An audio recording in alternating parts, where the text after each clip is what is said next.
Welcome, dirty peasants, to episode 10 of the Wartwood Gazette podcast.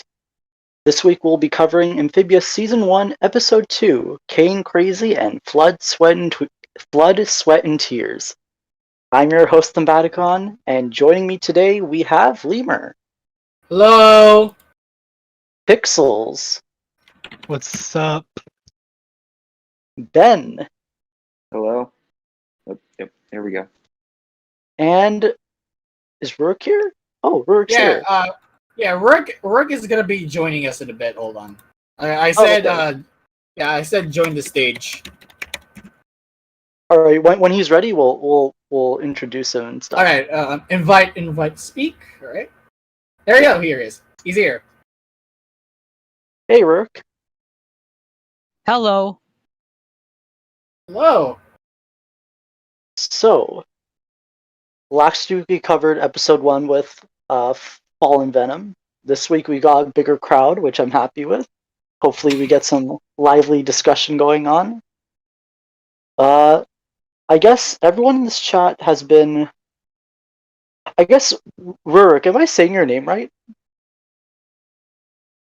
Yeah, you are. Don't worry.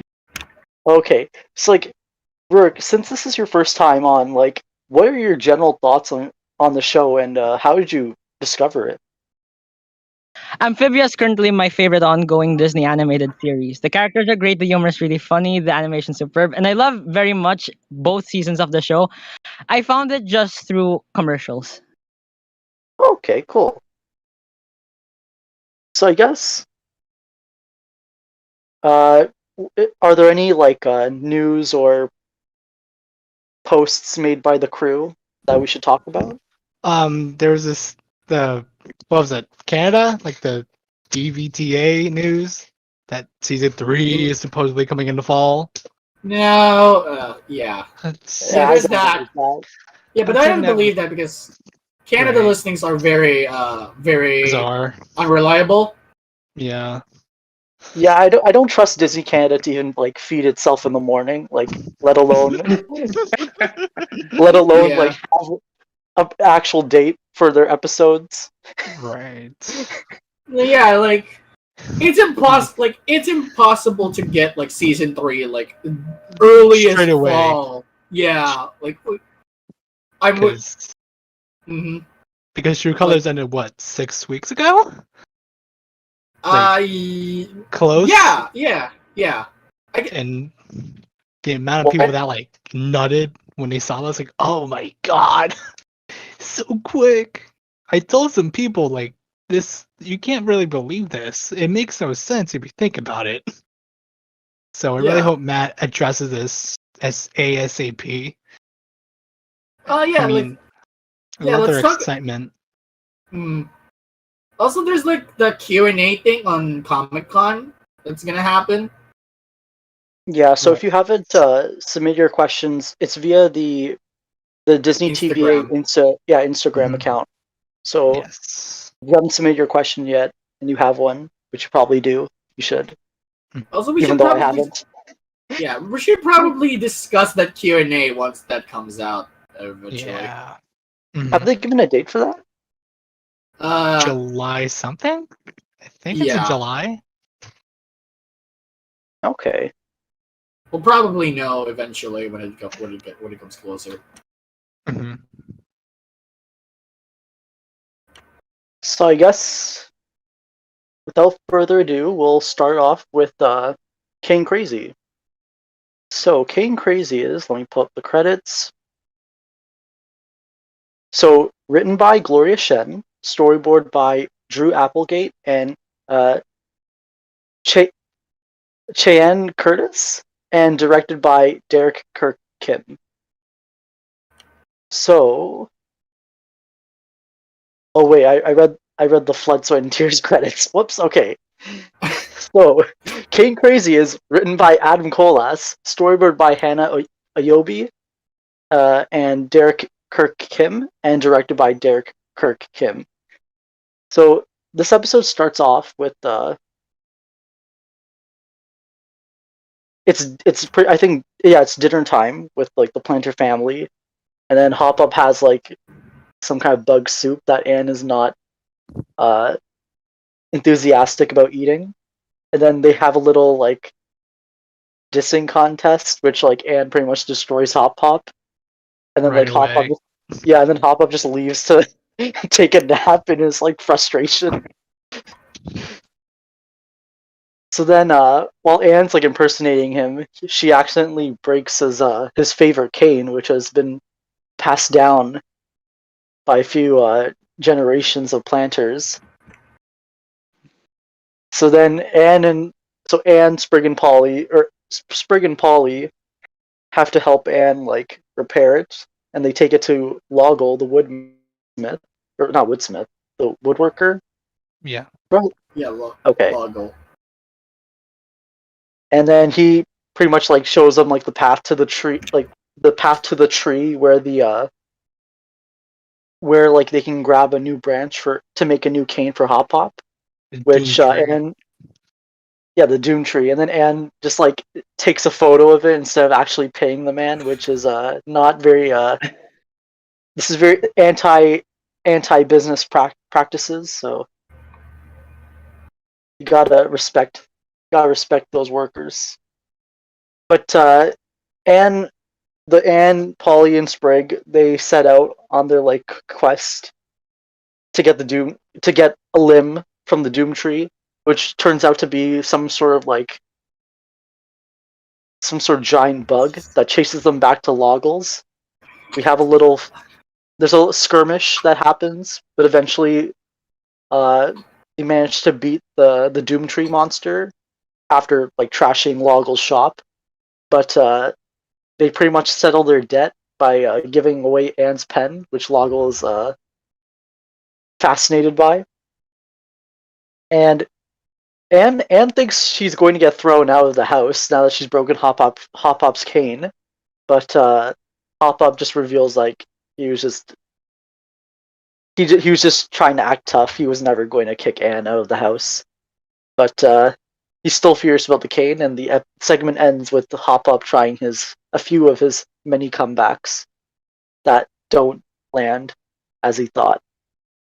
And that's the end of King Crazy. So this was a fun episode, and Yeah. it was nice to see like Anne is like still getting like used to the play. Like she's still kind of a guest in their home. In a way, yeah. Yeah. And then we got to see like a new townsfolk, Loggle, with his own like little. He's a fun townsfolk. Yeah. What type of frog is he? Because I He's think not a he's an frog. axolotl. Yeah, he's an axolotl. oh, an axolotl? Never heard of that. Yeah. So Oh, okay. They're like a subspecies of newts. I'm searching up right now. Hmm. But they can they gotta like have really good water to like live in, and like yeah. So I guess starting with Pixels, what was your thought on this segment? It was a fun, simple episode. Seeing like and not getting used to it still with with the soup, but she realizes she has to deal with it anyway. And I'm trying to remember. I know, and it was kind of cliche in a way because like I know Anne's gonna try to do good, trying to help Hop Hop get the cane, and Sprig went along with it. Oh, also they did their shipping thing, Spiran, right? No, that's in the next episode. Oh, right. Still fun episode. Nothing much else to say to be honest, because it was just we're still getting introduced to more and more characters. I think it's up until Prison Break, right? Is where we get like the more characters and getting the more story evolved around it. Yeah, those are my thoughts. And yeah, like after Prison Break is where we get a little bit more adventures. Like Mhm. we're still in Wartwood, but we kind of Right. travel a little bit outside Wartwood, and we get a little bit more townsfolk episodes. Which I like to see, to be honest. I guess Ben, what were your thoughts on this week's episode? Yeah, I like the episode. I Loggle, probably one of my like favorite secondary characters of the town. It episode had some good little funny bits, like when Loggle's like, I cannot fix the cane when they ask if he can, and he keeps like doing the shtick where he's about to say something what they want, but it's the opposite. Yeah, and taking the picture of the map or picture of the tree. Yeah, that's kind of that's funny too. Honestly, yeah, good episode overall, and yeah, it's good. Yeah, like I really liked I like Loggle more now because like in between I guess in between like the hiatus and even like the pandemic, like I started doing a little bit of woodworking. So now I kind of I'm starting to relate to him a little bit more. Oh yeah, Uh, nice. But Lemur, what were your thoughts on this episode? Okay, so I know this has been said a lot, like in last week, but it is so weird to watch season 1 AN. Like, it's so weird to when you watch season 2, like when you watch her progression throughout the series, it's so weird to like see Anne back on her like original self, which is this bratty 13-year-old girl who just doesn't really appreciate it that much. Like it's like after everything that she said, after everything that has happened with her, it is weird to go back seeing her be this being her old self. But I guess that really it really shows how much Anne has grown a lot in the series. And even then, like there is some glimmer of that there's some of that glimmer back in season 2. Like of the Anne that we come to know and love in this episode. Like, yeah, she's very clumsy and she's very feisty. Selfish. But yeah, she's very selfish. That's a perfect word for it. Thanks, Pixels. But No at the same problem. time, sorry. But she just want at the end of the day, she wants to help Hop Pop because he is the person that is giving her this room, the room and a roof and a home. So even despite that, she wants to help, which results in this entire episode. It's cliche, but it makes sense. Also, Loggle. Damn, I forgot how funny Loggle is. It is pretty hilarious. Yeah, it's been so long. Like it's been so long. Seeing Loggle in a focus episode, seeing a Loggle focus episode, but this episode brought me back on why he's one of my favorite. He's one of my favorite Wartwoodians. Probably like my top 5 Wartwoodian because his personality might be simple, but he has a lot of charm, and his VA does a pretty good job at portraying his character. I really like the conflict. Like it's refreshing to go back. Like it's so refreshing to go back at normal Wartwood shenanigans after what happened in season 2. So Yeah. going back to normal shenanigans is very, very much appreciated.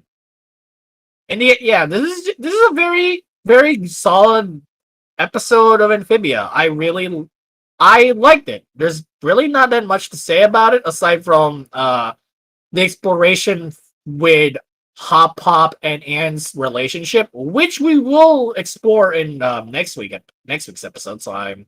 Very I'm very excited for that. I actually realized that even before season 2, Amphibia does this thing where they foreshadow something that they will explore in the next episode, which is something that I appreciate a lot. Yeah, solid episode. I liked it. I very much liked it, and yeah, that's it. Thank you, Lever. So when you mean like foreshadow, do you mean like, so in this case we had like Anne and Pop Pops arguing, and then like the next episode's going to be like an episode focused on them?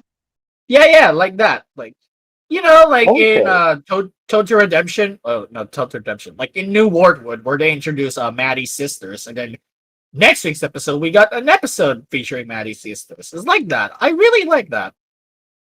That's a good way to point it out. Yeah. That's a good way to explain it. I never realized that back in season 1, but in season 2 it's a lot more obvious. So when I look back at this episode, it made me realize, oh, they've been doing this in the very beginning. That's neat. Mm-hmm. I guess, Rurk, what were your thoughts on this episode? Yeah, yes. Can you now? Yeah. Yes, we can hear you. Yeah. Alright. Yeah, you're good. So I think this episode was really, really funny, and even putting aside like the things foreshadowed in this episode, I actually took a look at some of the things inside it. Like, this is the first episode where Polly starts to warm up to Anne, because up to this point, Polly didn't like Anne. I didn't even realize this when upon first watching it, but this is the first episode where Polly says, "I'm beginning to like you." Because in the beginning of the episode, Polly said, I barely even know her, so she wasn't even interested in like helping Anne fix Hop Hop's cane until after Anne bribed her. But then after this episode, she begins to slowly warm up to her. I also noticed like in the beginning of the episode where Sprig was toying around with like the pen and other stuff like the air pumper. So it makes me think that it's not just Anne who's like transitioning from living in this new life, but also the planners and everyone else in Wartwood is learning about these new things about the human world. So it's not just like a one thing with Anne, it's also a thing with the planners, especially Sprig. Sprig's learning about these new items, he's toying around with them, and yeah. I think this episode really made me like Hop Up a lot more and really made me think about him as a character, because usually in shows when like the main character does something that might get him or her in like big trouble, it's usually done where the person who was supposed to get mad says, "Of course I'm mad, but it's okay." But Hop Up didn't even do that. Hop Up wasn't mad at all about the cane stuff. He only said the thing about throwing Anne out of the house because of trying to get her to respect them. But he was never actually going to do that. And that really made me respect Hop Up. And it really subverted my expectations when he didn't even say the cliche line of, "Oh yes, I'm mad, but I'm not really that mad." But no, he wasn't mad at all. And I really respect that. This episode was really good. And I'd love to rewatch it. Yeah, like I liked how, I think at the end of this episode though, like Hop Up still says he's really like he's still furious about the cane, but he he uh he understands that Anne just like made a mistake, and he was never going to throw her out, which I mean like Hop Up's too like kind hearted to do such a thing. It was basically tough love. Tough love, yeah.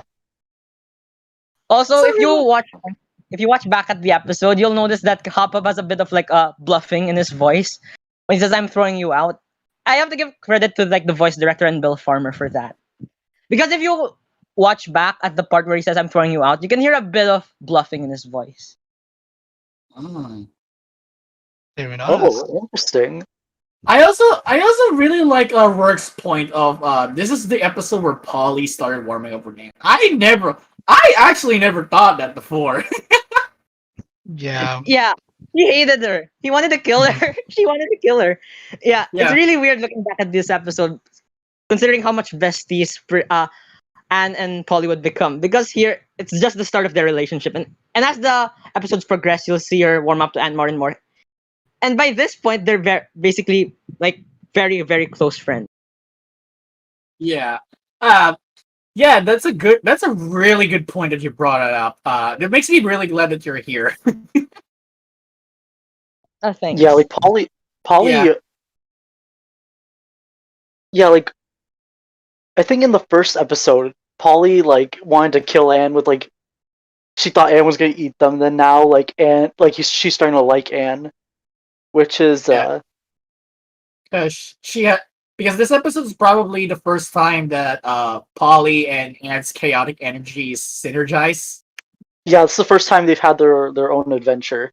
Yeah. Like she's the first time she's been on an adventure with Anne and Sprig. Yeah. And the chaos. Sorry. It's a really out of character joke where Loggle shows like his pierced like throat box, and Anne and Polly are disgusted, but Sprig's like, "Wow, so cool!" And shouldn't it be like Polly was doing that? That seemed really out of character for me because Yeah, I Polly always and Anne thought. Oh yeah. like, "Wow, cool! Your pierced throat." It made no sense to me, but it's really funny. Yeah, I thought Polly would be the one who'd be like interested by that backstory. But Sprig, I don't get. I guess she has some limits, but I don't know. Apparently, Sprig has a thing for like slit throats, or I mean, broken throats, because it sounded really cool. It's a weird kink, but okay. and then it is like a we get weird. that. Oh, go ahead, Lemur.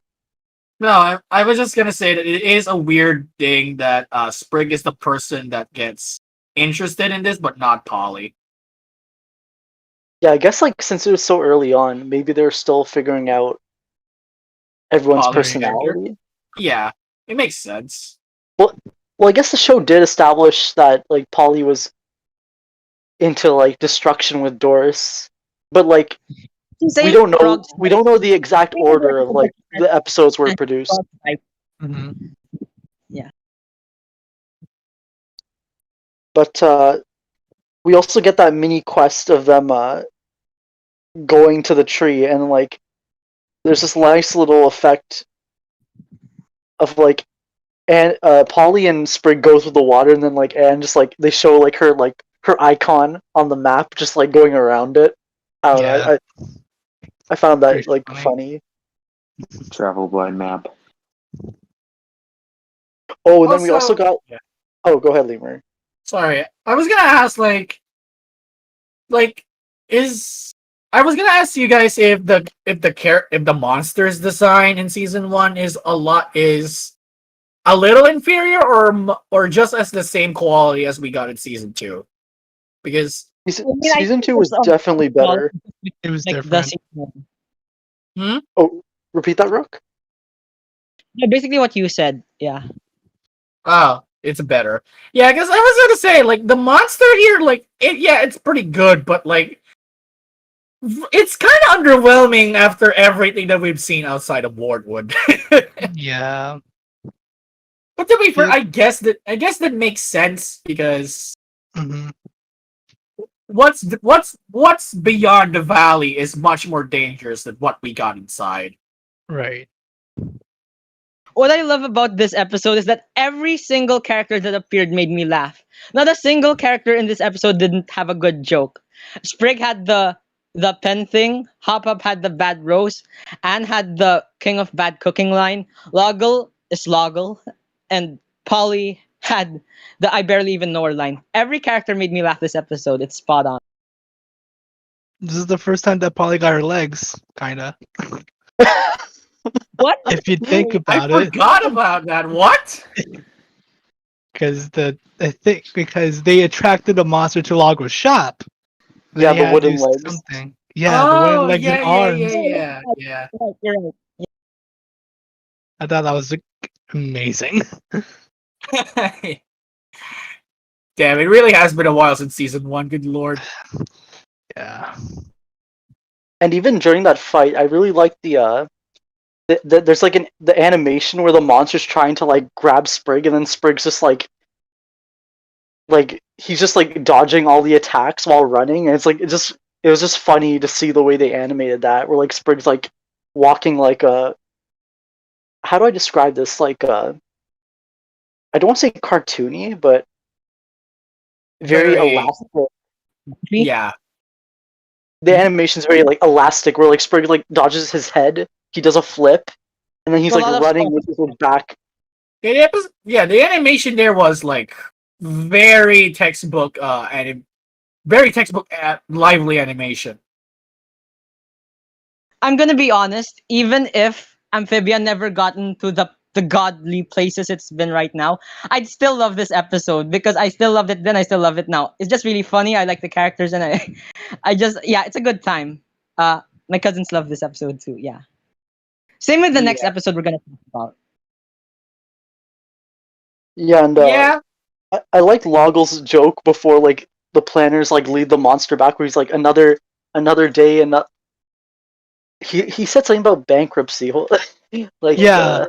Another day. another day, another step closer to bankruptcy. Yeah. What? Dang.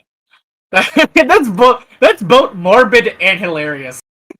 They have great jokes. This show has amazing jokes. Gavin had a lot of morbid jokes this episode. Yeah. Yeah. I think going back to the point that Rurk made, even if Amphibia never reached like the top tier level that it is right now, I think that Amphibia can fit in the niche that BCG has been doing, which is funny show with great jokes, great humor, and great characters, and nothing more. It's just a good time. Yeah. I agree with you on that. So I think that wraps it up. Well, Yeah. let's see. I'm going through. We got the termite joke, which like, Clever. I mean, I still don't like. I know they addressed that like Loggle's a complicated guy, but like, why you got termites, man, in your shop? And like, I was expecting the episode when I first saw it that like once it defeated the monster, it would just like devour the whole building. But then it didn't happen though. Yeah. But Yeah, it just happened. Maybe yeah, they it's just like- targeted the Doom Tree monster and then like left, I guess. I guess the wood on the Doomtree monster is much more tastier than Loggle's entire shop. I guess. This whole wait. shop is made out of wood. Termites. Mhm. Termites have taste. Yeah, Yeah. termites have exquisite taste. Also, I love that they brought back Hop Pop's really bad wit in the dinner, with like everyone being mute and not reacting much to his jokes. But in the dinner, it's kind of revealed that it's because the planners and Anne aren't really familiar with Amphibia jokes. Maybe to other people in Amphibia, maybe Hop Pop's like wits are very very funny, but not to the planners, not to Sprig and Polly, and certainly not to Anne. But it was funny to Grime. So maybe if like Hop Pop told those like roasts to Grime, maybe he would find them good. But yeah. I love that they brought that back. Hop Pop's bad wit with Anne and the planners. They brought that back for the dinner. I like that. Yeah. The show's continuity is surprisingly deep, even in season 1. Yeah, it's Yeah, very, like very consistent. even the pen makes a return later on in the season. Yeah. Is it on season 2 or was it in season 1? I'm not sure. I think it was Okay. season 1 where like I think it's Cracking Mrs. Croker, where like they have like those interviews about Croker and like it's in the background while Loggle talks. I'm not 100% sure. Okay. I guess we'll look out for that in future Mhm. episodes. Yep. And I guess I'll go through everyone one by one. Like Ben, any final thoughts on this episode?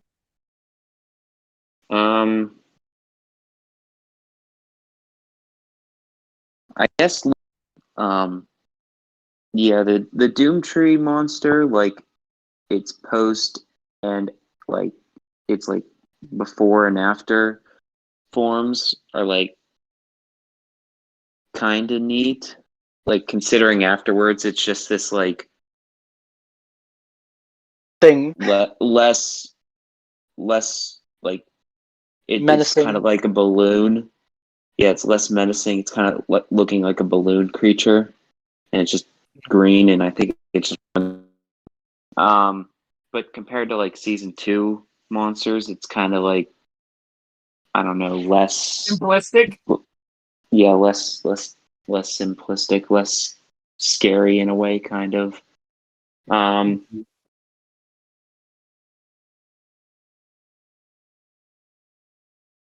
All right. Thank you, I Ben. yeah, Oh, sorry. Go and ahead. I I do like how didn't really plan to kick Anne out, reiterating that, but like yeah, like he sees her as like a guest, but also kind of warming up to like kind of seeing her as his adopted granddaughter as well. Like in season 2, he goes like, "Oh, it's just my adopted granddaughter." When they're in Utopia, Yeah, so it's like yeah, it's a nice progression that we're going to get. It's gonna be fun watching it. yeah. And so, Lemur, any final thoughts on this segment? Yeah, I don't really have any more thoughts with Kane Crazy. I think everyone has pointed out everything that needs to be said. It's a fun episode. It's funny, and the characters develop good enough. Yeah, it's a fun episode.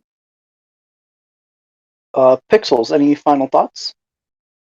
Like I said before, it's a really fun, simple episode, especially when since in the beginning episodes of season 1 has a good format, how the characters are, how what their personalities are looking forward, coming up in the following episodes of season 1. Yeah, it's a fun episode to watch. Rook, any final thoughts? I said all to say it's a very good episode. That's all. Oh, okay. All right. Thank you, Rook. So I guess, yeah, I had fun. I enjoyed this episode. Sprig, Polly, and Anne adventure. Lago was great. Doomtree fight was funny. Like the sandpaper joke and the Polly's wooden legs and arms and legs. That was all fun. So up next we have Flood, Sweat, and Tears. So let me pull up the credits. I already said them, but I'll say them again. Written by Gloria Shen, storyboard by Drew Applegate and Cheyenne Curtis, directed by Derek Kirk Kim. So this episode starts with Anne and Sprig. They're like knocking out some ladybugs that dug into the farm, and Flies, like then big flies. flies, yeah, flies or fleas, Right. and then we get the Logos commenting on the friendship between the What do you mean, monster Wally? and Wally. Wait. Logos, sorry, Wally. Okay. And then we get the iconic "Spren against the world" line, and then they hear Hop Hop screaming, and then they rush down. They see like Anne's room or the basement has been flooded. So then Hop Hop offers the couch, but then like Sprig offers his room to Anne, and then they both head off to the room while like Hop Hop like gives that little that little rant about roommates. So then Anne and Sprig are having a good time, pillow fights. Uh, and then like a would you rather game, but then Sprig starts to get a little bit annoyed that Anne kept talking. I think, yeah, and then they have to struggle with other roommate issues such as the temperature of the room,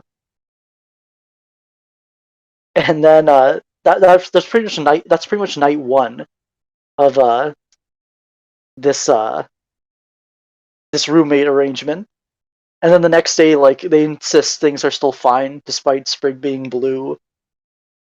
And then the next night, like, Anne's eating chips with the light on. We just get a bunch of like typical roommate issues. And then like eventually, like, Sprig and Anne try and help Hop Pop, like, because they're starting to regret the decision. And then like Sprig's action figure breaks during one of the nights, and then Sprig rushes down the basement to look for the leak, while Anne also looks for the leak at the same time, and then that forces the and then those I forgot what they're called, those slug monsters come out and drag them underwater, and they have a fight, and then they pretty much like recreate the scene they did at the very start of the segment to defeat these like sea slugs. And then even though Anne is in the and then even though they had their issues, they talked about it, and then Hop Pop remarks that their friendship is stronger now because of that. And then even though Anne is alone in the living room, Sprig drops down like a can phone, and then they have their own like another Would You Rather game while the living room gets flooded. And that concludes Blood, Sweat, and Tears. So like I really like this episode, just like all the roommate problems. I'm sure is probably very relatable to like people who have siblings who have to share a room, or roommates in college or school or whatever, even just normal like living arrangements. Mm-hmm. It's a very universal episode. Like the plot of this episode is very universal And very cliche, to be honest. and very cliche, but like, yeah. and not only have some of us seen these issues, like some of us have probably like experienced them as well. So I guess, Rurk, what were your thoughts on the segment? So Flood, Sweat, and Tears is actually my favorite Sprig and Anne episode, and it's one of my personal favorites of season 1A, or even just season 1 in general. It's one of my favorites. Just because of how much chemistry Sprig and Anne have, how much of a nice ending it was at the end. I like how Hop Pop was trying to warn Anne and Sprig about how this could go wrong. I love how it actually strengthened all of the perils that they went through. Actually made their friendship even stronger than it was before. Like Hop Pop said, they were even better friends after all of that shenanigans than they were back in, even beyond best friends. This is the episode where it really cemented to me that yep, Anne and Sprig are gonna become best friends, and we'll definitely see that more. As the episodes progress, we'll see Anne and Sprig bond a lot more, and see some of the problems they have with each other. Yeah. I think this episode is also like one of Sprig's best because like there's a lot of good jokes here, like his fucking side eyes, the way his eyes blink sideways when he tries to, yeah. And also the joke about like Anne hit him so hard with a pillow that he got a black eye, and he just laughs about it. And I love how he's very sensitive about his fucking dolls, I mean action figures. That actually triggered him. What actually like triggered him wanting to fix the leak was, and for Anne to move out, was because Anne knocked out one of his fucking action figures. That's why he I mean, whoa. you don't mess with the action figures. You never. No, trust me, I understand. When something precious, like a precious item I hold, and like someone messes with it, I'd also be pretty upset. I relate to Sprig, but I just thought it was funny. Like I got a bunch of Funko Pops in my room. Somebody touches those, you lose your living privileges. As far as I care. Like justified. That's completely justified. Oh yeah, I like the sketch a lot. I don't like people touching my art stuff. So Oof. I We also all have got our put into. limits. Yeah, Oh, go we ahead, all Rurk. have those. I kind of got put into Anne's shoes, especially in this episode, because I don't know if, like, let's say hypothetically, I end up like in a place, like a very strange place, like completely new. I just got walloped into this place, and like a random family accepted me. I'd act exactly like Anne did during this episode, like asking a lot of questions, hanging out with like the first friend you meet there, and just testing it a bit and asking a lot of questions. I really got put into Anne's shoes this episode. I really enjoyed her this episode, as well as Sprig and also Hop Up and Polly. Yeah, Polly's on this episode a lot, but like I still love that joke where like Polly just like rolls in like after Sprig and Anne leave the room, like and Hop Up's just left in the room. Polly like rolls into the frame and she's like, "Oh, they're going to kill each other," and then Hop's like Yeah, that just was, agrees. that was great. Also, isn't this the episode where Hop Up Fall came from? Wait, No, that's a isn't this different the episode. okay? Uh, Pixels. What were your thoughts on the segment? So fun episode, King Crazy. It kind of like showed what we can expect with Anne and Sprig in the following episodes, how they work together, even though they were like mad at each other. It the writing and the pacing itself really helped with the episode. It was fun. It was simple. Again, it is a bit cliche because I've seen other shows do this before, but I'm okay with it. Yeah, and that's what I really think about it. Yeah, like season one has a lot of like cliched storylines, but like it's executed well enough where like I'm still happy with it. Like, Like it makes sense why they're doing this. yeah, Reason why I'm I not mean, that bothered with the cliche of this episode was because I've seen a lot of roommate episodes and they're all the same. But what kind of makes this unique is that it combined the roommate cliche together with the concept of this fish out of water story with Anne. So I like the combination of Anne being like this in this new world while also being in this new room and like making friends with her new best friend basically. That's what kind of made it fresh in my mind because it combined fish out of water with roommate, and I think that's a good combination, and I like the humor. So that's what Yeah. made this episode that. Yeah, I agree with what Pixel said. Like to follow along what you said, a lot of episodes in season one really help because of Anne. Because she's still trying to develop what's going on. And I think it wasn't until Toe Tax where the whole town respects her. And she respects them back. And then she just gets used to it. Season Oh, like it absolutely. Yeah. right. So Anne's a great yeah. protagonist. Yeah. Mhm. Also, massive credit to the planters too because they were a very good like supporting cast and also main cast in terms of Sprig. But Polly, Hop Up, and Sprig were great like what do you call that?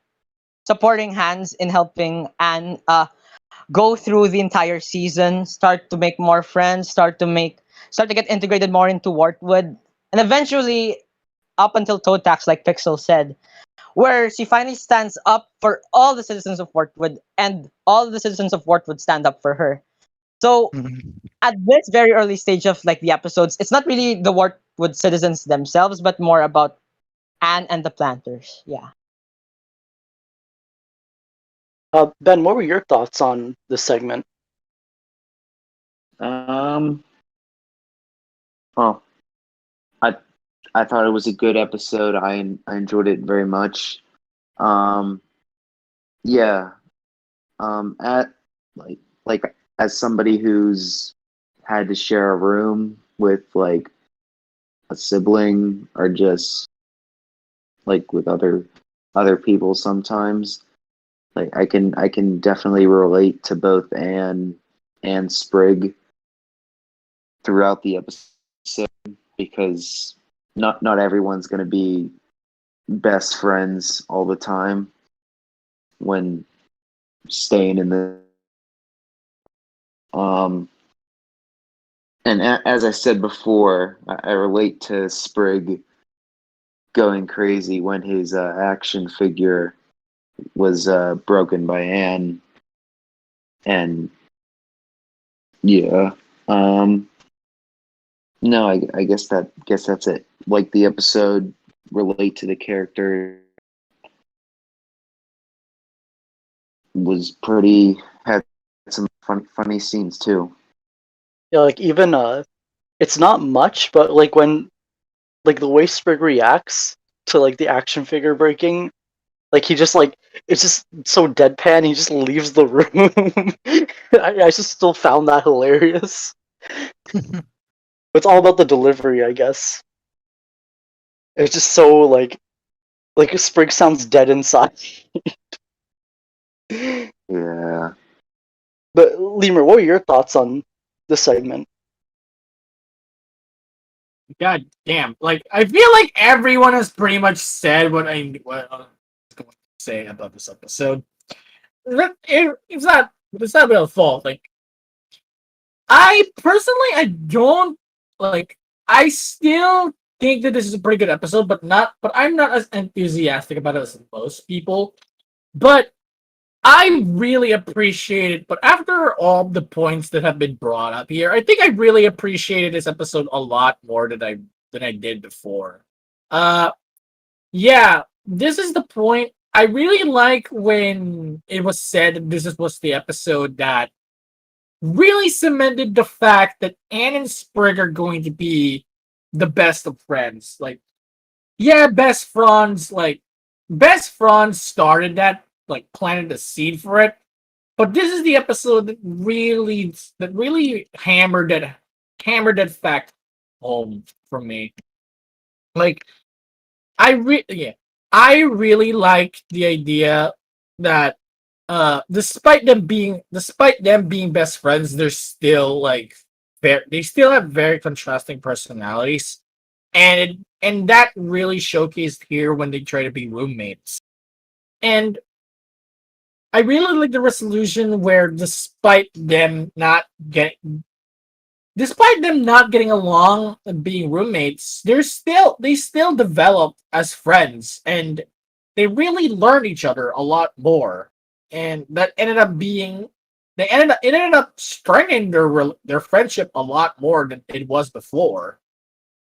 And yeah, like I really like this episode is pretty much an Anne and Sprig story, and we really don't get that much nowadays because of the plot.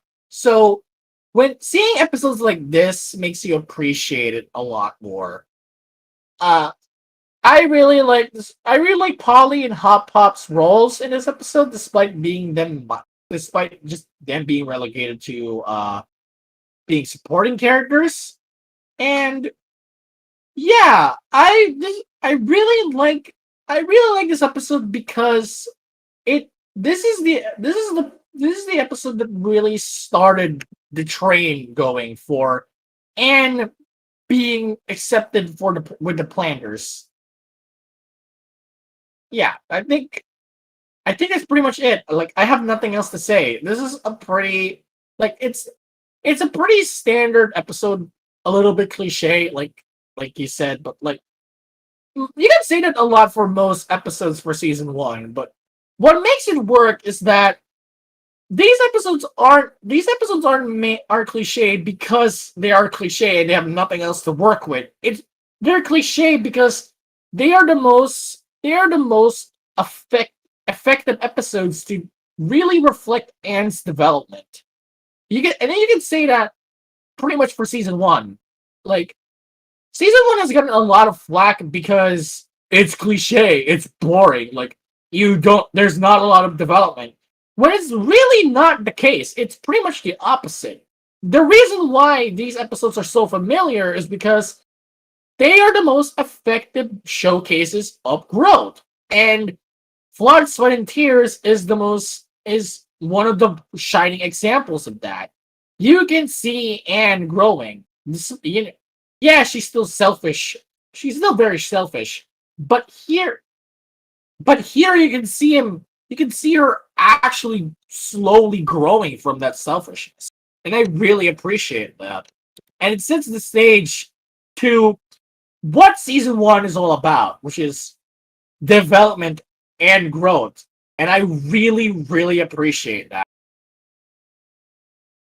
Yeah, well said, Lemur. And like, I really like how even when like the tensions start rising between Anne and Sprig, and then like we have that moment where Anne looks at the photos on her phone, and then that kind of changes her mood back to wanting to like bond with Sprig some more, even if Sprig isn't interested, and he wants to sleep. So even though Anne's doing like the wrong decision of like starting a pillow fight and like eventually leading to the action figure breaking, she still wanted to bond with him, which is nice. Yeah, because like Sprig is like the closest thing she has to a friend right now. So yeah, that need to bond, that want for bonding with someone that you think you are close with, that's inevitable. And Anna's very much justified for saying for doing that. Like, yeah, she shouldn't Absolutely. really she should have respected Sprig's boundaries. But but I can't say that her actions in this episode aren't unfounded. Like, it's very much reasonable. That's a very good. That's a very good point, especially because this is the episode where Anne reveals that she's been living in a cave before the planners took her in. I could Oh not go yeah, back to right. the nights were Oh, in the Yeah. dark. early episode, yeah. Yeah. Yeah. Like, So yeah, considering Anne has been in a cave all herself for that long, I can see why she wants as much company and as much attention and as much friendship as possible. Because basically, she really misses it at this point. She's tired of living in the cage, and she finally has a family that she's dealing with. Of course, she's gonna want to bond with someone. yeah, especially the fact that her actual friends are not near anyone here. She doesn't even know like where either of Sasha or Marcy are at this point. Like I don't know. She only meets Sasha at the end of the season. So yeah, right now Yeah, she's just trying to bond with anybody. Yeah. yeah. It's so You get weird to think about how like we're so used to maybe like after Marcy at the gates, like Anne had at least Marcy for the rest of that season. But like for season one, like Anne didn't see any of the other girls like reunite with any of the yeah, other girls for basically a third of the show's like duration. yeah. Like, she's very clingy in this episode, and I can't fault her for that. And I really liked the. I think I forgot who mentioned this for the earlier segment about how I think Matt mentioned in an interview how like they always start the episode off with like something that will like eventually like you'll eventually know what the episode's about. Like I'm not sure if that was just meant for the characters or the plot story itself, but here like I'm pretty sure it's common in animation where like you start the episode off with a couple of actions that eventually will become like vital to the end of the episode. Where in this case it was like Anne and Sprig doing their like tennis thing with the bugs, Yeah, and then eventually repeating it again. you set them up, I knock them down. Is that line, right? Yeah, and then Yeah. that line's also Mhm. used in season two, Day at the Aquarium. They had the aquarium. Yeah, that was a deep reference. Very But I guess The the deep. aquarium also reference the king. yeah, The aquarium also reference the king. mm, yeah. But I Yeah, guess, Day I at the guess that Aquarium just was shows how well planned the show really has been since the very beginning. It's the writing, just the writing in every episode, how it's paced, how the characters are written, and what we see, even the backgrounds of like the art and all that stuff, really sets what we're expecting. Yeah, oh Pixels. Now that you mentioned the art, like Sprig's room is super cool. Like he has like stuff hanging from the ceilings, and then I think we don't see it here. We see it in future episodes, and the the telescope is in Sprig's room. So I don't know. It's such a cool thing. Like telescope hanging. He has like a tree in his room, basically. Action figures, stuff hanging from the ceiling. It's all. He has a Venus flytrap too. Sprig has the dream room. Yeah, for a Yeah, like- small room. For a small room, he has a lot of stuff, to be honest.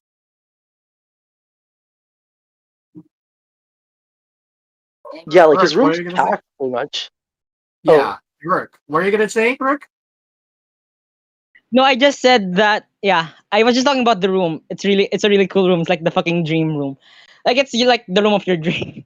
Yeah, Sprig's very lucky to have that room. Yeah, it has like 2 beds. Yeah, Okay.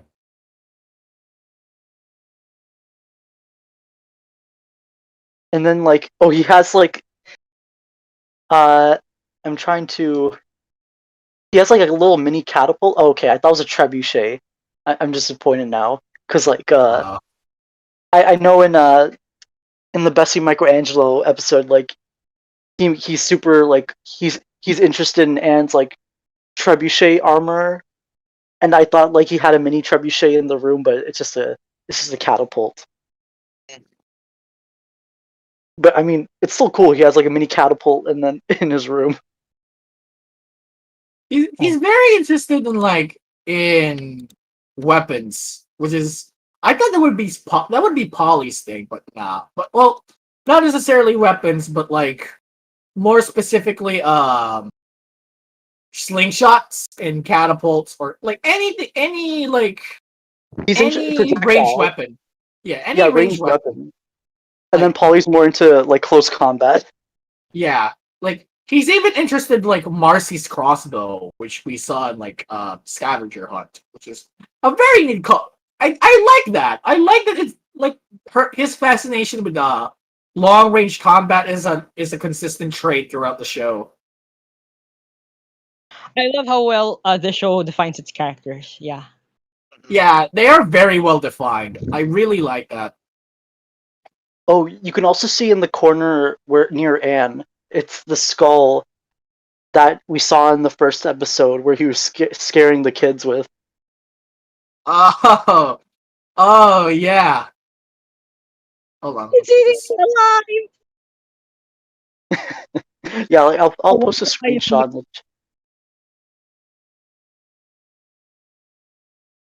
It's just funny, like the photo I'm referencing just like has Anne lying down. It's like it's after the first night where Sprig's like blue and freezing, and then Anne's like sweating. Oh yeah, he got like a Venus flytrap. He got some. He has a Bug. makeshift. He has a makeshift dragonfly. Yeah, that's what I was trying to. Yeah, he is Yeah. like Why that does he have a hanging. sock? Why does he have a sock? I see a sock. Wait. He What's doesn't the wear sock thing? shoes. He doesn't wear shoes or socks at all. Why does he have a sock? Why does he have a sock in the? Why does he have a sock in his room? Wait. Where do you? Oh yeah, random sock in the corner. Mm-hmm. Yeah. I don't see it. Like what? Bottom right. It's like the catapult. By the It's next to the catapult. catapult. The arrow. There's like 2 dots. Oh yeah, I Also- see it now. It's in the entrance. Maybe it's one of I Anne's also socks. noticed there's 2 hats. One's hanging from the hook, and one's on Sprig's head. So I The guess goggles, he yeah. could have 2 hats or Yeah, he has goggles. She has goggles. Goggles. That's like Sprig goggles. goggles, Yeah. hats. Oh wait. Yeah. Oh yeah, it's just the goggles. Never mind. My bad. This is actually surprisingly very well detailed. I'm not gonna lie. Yeah. I love the backgrounds in this show. Every background in the show is fucking amazing.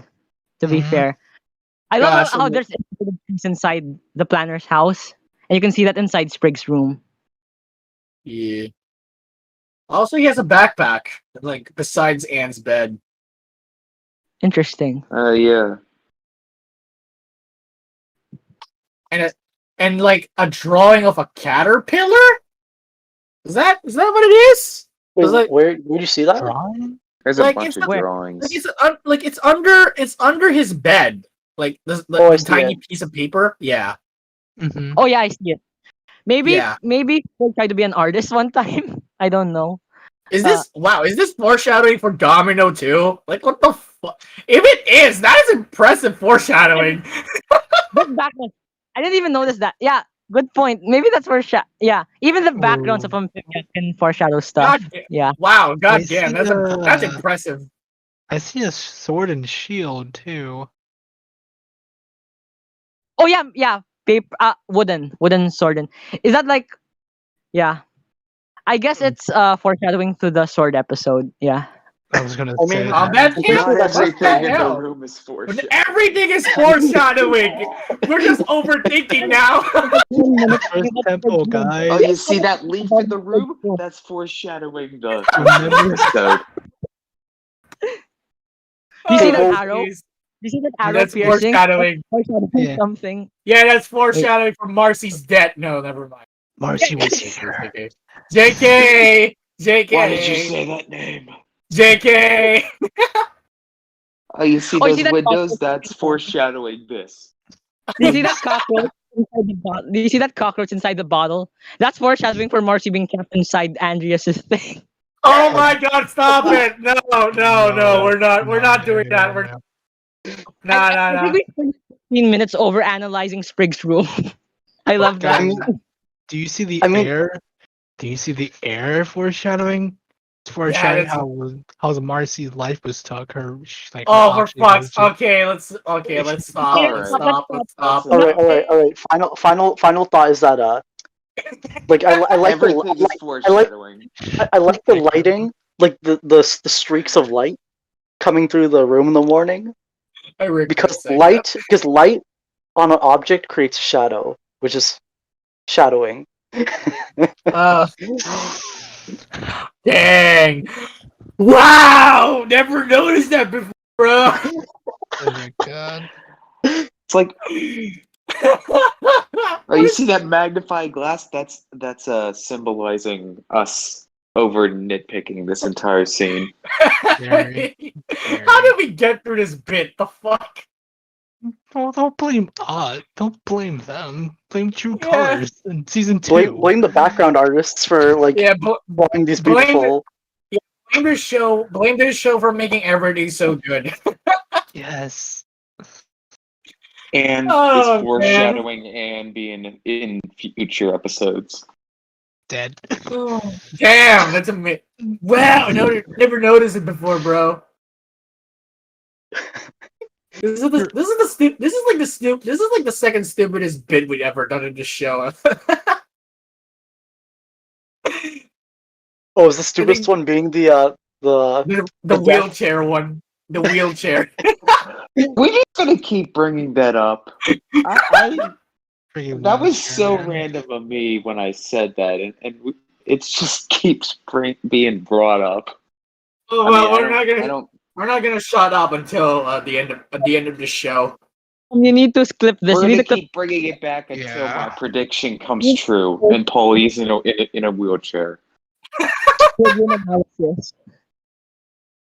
This is Oh. gonna be an interesting segment. It's just us analyzing Sprig's room. Like we spent like what 7 minutes? for Yeah. this? Just being totally idiots. worth it. Yeah, totally worth it. Sprig being blue foreshadows him almost dying.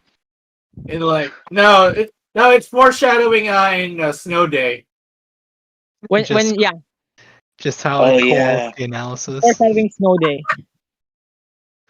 Oh fuck! This is okay. I think Okay. I think we're done. I think we're done here. Yeah, I think yeah, I we're think done. it's enough. I think it's enough. done. Analyzing Yeah. backgrounds. And like, I guess I liked Polly's I forgot what's the name of like the shades to cover your eyes when you sleep. I forgot the name of Blindfold? it. Face Blind- mask. Face Oh. mask, I guess. Yeah. I think so. Like she has eyes drawn on them and stuff. It's cute. Hmm. And then even those like slug monsters, there's nothing really interesting about them other than their combo attack. But like they serve their Oh. purpose. What was their name again? Hold on, let me just. I'm Wait, they trying to had look names? Yeah, River Lampreys. They were called okay. River Lampreys. Oh, I thought you were talking names like how Anne's name is Anne. Oh no, I mean the species. Oh, okay. Yeah. Yeah, but they're nothing special. They're just like regular killer slugs that The go monster underwater. of the week. Yeah, and since it's Amphibia, they're just like 10 times the size yeah. of, or 20 times the size of their normal size in the real world. Yeah, but they serve their purpose. They're fine. But Sprig's room, that's where the real meat Oh, of the no. episode was. That's screw Anne and Sprig becoming better friends. Sprig's room is the main plot Yeah. device and story of the episode. Oh god damn it. It's everything. Everything about Amphibia. It all links up to Sprig's room. Yeah. It's all related to Sprig's room. Sprig's action figure foreshadows and The battle for Newtopia. Amphibia. Yeah. Newtopia coming apart. And remember how Sprig's action figure like had that slow descent from the ledge? That's foreshadowing for Sprig in True Colors. Oh my god. Gosh. We're evil. Oh. We're evil. Damn it. I think we've Can we end it Yeah. before Gone off topic. Yeah, I think we actually spend 10 minutes analyzing Sprig's room. Yeah, I think we'll start wrapping up the episode. Yeah, let's wrap up. Anybody got any more foreshadowing from the room? Say No it more. now or forever hold your peace. No more. No more, please. We'll have to wait for season 3 and then we can talk about Sprig's room more. Yes. Oh my. There's gonna be a running gag throughout every Wartwood Gazette episode now. We're just gonna keep talking about nah. So now we have Sprig's room and Polly in a wheelchair. Oh, yeah. Those are that's our shtick now. Yeah, that's gonna be a running gag. Jesus. So I guess if you're a loyal listener to the podcast, you're gonna be very much rewarded every single week now. We're evil people, as you could tell. Jesus. You can't. Yeah, I guess- I Well, guess let's wrap this up. Yeah. So Rurk, what are your final thoughts on this episode? I know this is a personal favorite of yours. Oh yeah, it's a personal favorite of mine, but objectively, there's not anything special about it. But I just like how funny it is. I like how much chemistry Sprig and Anne have. I like Hop Up and Polly. I like Wally's one line. And yeah, this episode holds a special place in my heart. That's it. All right, thank you, Rurk. Pixels, final thoughts? Not really. I kind of said my piece. Good episode. Love it. Cliche for good reasons. So. All right, thank you, Pixels. Mm. Ben, final thoughts? I don't think I have anything to say that like really hasn't already been said by myself or other people, but yeah, just good episode, good standard plot of tension, and then they become friends in the end. Good monster of the week formula, and yeah, just good standard simple season 1 episode, and good Sprig's room. All right, thank you, Ben. Lemur, final thoughts? Yeah, so I think Flood, Sweat, and Tears is like the perfect example of what season 1 is all about. Like the episode itself is not really special. Like it's very standard, very standard Amphibia shenanigans, but when you look at it in a deeper level, and when you took it in a perspective of hindsight, you really appreciate how well this episode alone sets up pretty much everything that we're going to expect in the near future. Every Anne's development, the Planter's relationship with Anne, Wally is there for some reason. Wally is there, which is setups like his future role in the season. I've actually forgot about that. And yeah, this episode pretty much set up what season 1 is going to be all about, and I think it really showcases the underrated quality of season 1, which is the underlying nuanced development of not only the show, of not only the characters, but the show itself in general. And despite being just a good episode, I really appreciated this episode a lot more than I did before. Yeah, solid episode with very, very, very big complications, and not only the short future, but the entire scope of the show itself. Very, very underrated episode, and I really liked it. That's it. That's it. All right, thank you, Lemur. And yeah, like this was a fun episode. This is the first time we got Spran Against the World, which is like kind of a big deal for the Show. callback. Yeah, for the rest of the show in terms of like Anne and Sprig's friendship. And yeah, like all the jokes were cliched but funny. I liked Hop Pop's like mini rant.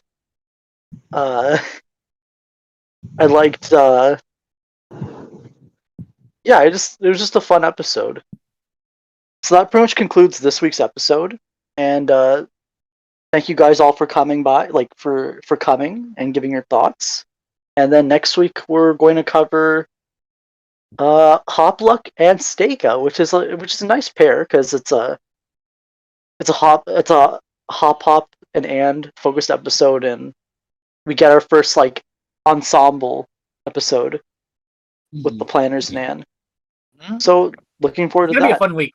Yeah. Yep. So that's pretty much it. Say goodbye, everyone. Adios, amigos. Bye. Bye.